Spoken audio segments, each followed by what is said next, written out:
Hi, you are watching Pinoy Scoop, your daily entertainment news channel in the Philippines.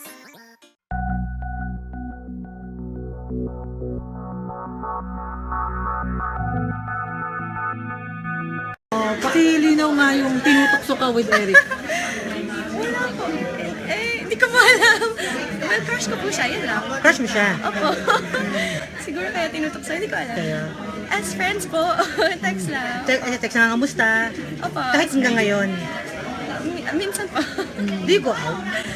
Go out with him. Nag-start na ba kayo naman? Never pa. Hindi pa po. Pero are you aware na nalilig din siya kay Angeline Quinto? Opo, kaya hindi na lang ako na...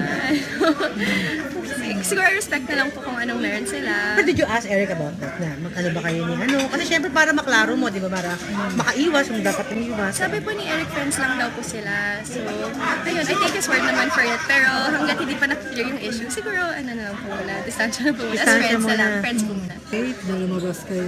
Not yet po. No. So, ang clear ngayon, meron something special, tama ba? Friends lang po, pero I can only speak for myself kasi syempre hindi ko po alam yung feelings niya, pero crush ko po siya. Kung maniligaw sa'yo pag-asa. May pag-asa? Kung magiging porsigido ha. Ano naman po. Kinikilig ka kapag Eric Santos yung gano'n. Hindi ko po in-expect. Oo, nagulat ka ba? Nagulat po ako. Pero you like Eric. Do you like him? Do you like him?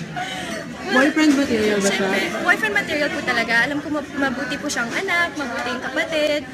So boyfriend material po talaga siya. Parang may mga issue kasi na question yung gender ni Eric. Are you aware of that? No po. And you don't believe in that? No, I don't. Yes, kasi alam ko po na may relationship po siya dati with someone from Channel 7. Siguro okay. public po sila, si Rupa May. Si Rupa May. Right. So ako hindi pa ako naniniwala sa mga rumors. Tsaka lalaki po talaga siya kumilos, magsalita. Thank you for watching today's entertainment news here at Pinoy Scoop. Please don't forget to subscribe. Just click on the subscribe button below. Have a great day. Goodbye.